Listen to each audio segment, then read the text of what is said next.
Duh. This is gonna be a long one and hell to edit, isn't it?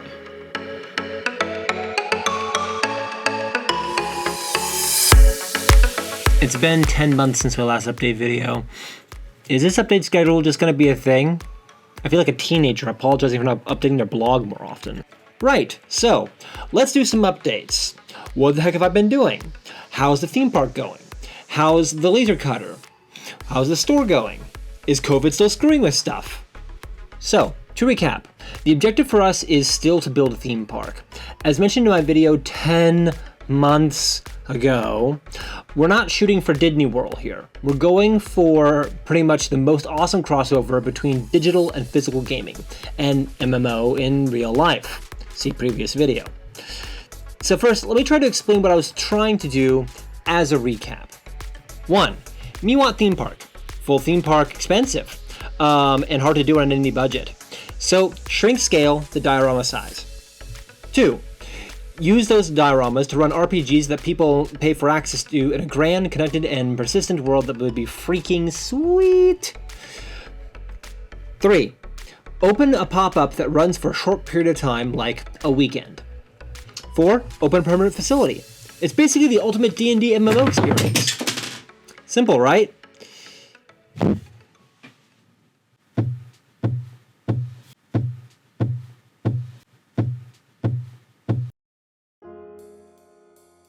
Starting to wonder if this gag is worth it. Let's talk about the normies. What do normies like? Normies like going to all the most popular sporting events. They like bar hopping on Saturday night. They do Pilates. They prefer Starbucks over a local cafe. They're the people that actually use Facebook and don't have a viscerally negative opinion of McDonald's. Or corn dogs. Or other things I don't like. God, when did I become a hipster? In short, they're the general public. And the average person, unlike gamers, needs to be actually pitched on what the actual value of this sort of experience has for them. It's why a bar gets a lot more traffic than a model railroad museum. It's not that people suck and are boring, it's just that when you average everyone together, you wind up with average desires. Let's get one thing straight. This is a niche idea. As much as I don't want to admit it, this idea is a subsection of a subcategory of an idea. It's not a bad idea, it's just an idea that caters to a small demographic that, while fervent, will not visit me enough times in a row to keep a facility open for any length of time beyond opening week. Tabletop games are awesome and niche. I know that Critical Role is the #1 channel on Twitch. I know how big of a deal Brendan from Dropout is. I've been to the conventions. I'm telling you, we're in a bubble. The internet presence of Dungeons & Dragons is huge. It's enough to make conventions happen. It matters. But the general populace? Ask your friendly local game store how much D&D night helps them pay rent, and compare that with Pokemon cards. Yeah. Let me break this down for you.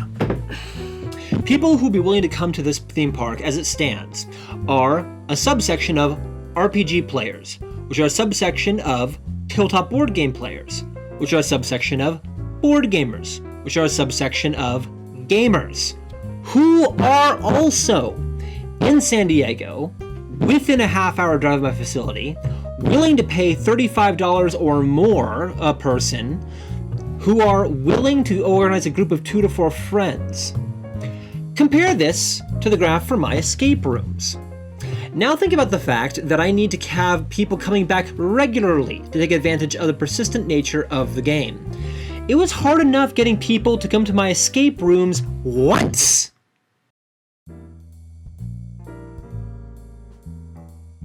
What's BuyIn? BuyIn is basically trying to get players, or guests, emotionally invested in the activity. For escape rooms, this is easy. Especially with my rooms. The buy-in is that some guy with a sword just locked you in a room and he's probably going to let you out at the end of it, but maybe don't test him? Board and video games, however, famously struggle with this stage. You and I, gamers, we understand that usually the tutorial is not representative of how good the game is going to be, and that if we pay attention during the rules explanation, that we will be rewarded with a sense of mastery after the real game gets underway. New gamers? Not so much. Compress that tutorial to 3 minutes, because that's the most time you're going to get from a family of 4 that has come to play your game. Ask me how I know. Good luck explaining anything more complicated than a light party game in that time. Now remember that this is supposed to be a mashup of a tabletop role-playing game and an MMO. Arguably the 2 most complicated genres of games in existence! Okay, look, this is an awesome idea. And it might be able to take off in Korea, or a Google campus, or somewhere where you have a lot of people who are 100% down for this kind of weird buy-in and can stomach $35 or more an hour for it. But, for now, I have no sponsors, no bank loans, I have no facility, I have no land, and shockingly few minions still alive, and the disembodied souls of the thousands of guests that came to my escape rooms. I need more power, and I need more of a following. Right now I'm primarily known as either the guy that made the escape rooms in San Diego a while back, or the top hat guy that made that one stream game.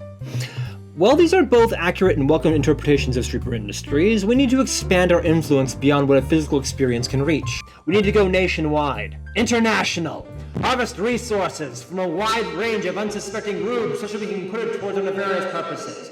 We must claw our way into the hearts and wallets of thousands, nay, dozens of thousands of gamers the world over! So, time for a quick career change. Back to where I started 9 years ago, before I even started Puzzle Area. Welcome to the Streeper Industries Department of Videographic Entertainment. We are partnering with Zernworks to bring a new video game to life, Chroma Circuit. It's a mashup of Mario Kart and Splatoon, a raucous painter racer about bringing color back to a far future nanotech city and saving a lost soul in the process. Out of left field? Maybe. I do more than just puzzles, you know. Anyways, you're wondering what happened over the last 10 months. 5 of them were spent on the diorama ideas and a few derivatives of that, and 4 of them were spent on this. Progress is going really fast, and we hope to release on early access on Steam in 2022. Will we make it? Probably. Maybe. Dunno! But you can expect more updates as we go forward, and/or I find other things to rant about. Wishlist the game on Steam. That is, unless you're watching this before mid-January 2022, in which case there is no Steam page yet due to bureaucracy reasons. Whoops. Turns out there are downsides to being a mega corporation. No. Join the mailing list instead if you haven't yet. Links to both are below.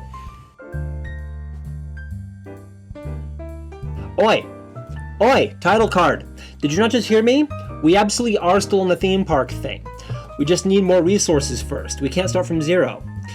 So we're designing games that will give us those resources first. Meow Wolf only became the powerhouse of experiential art it is after George R.R. Martin gave them a bowling alley to work out of.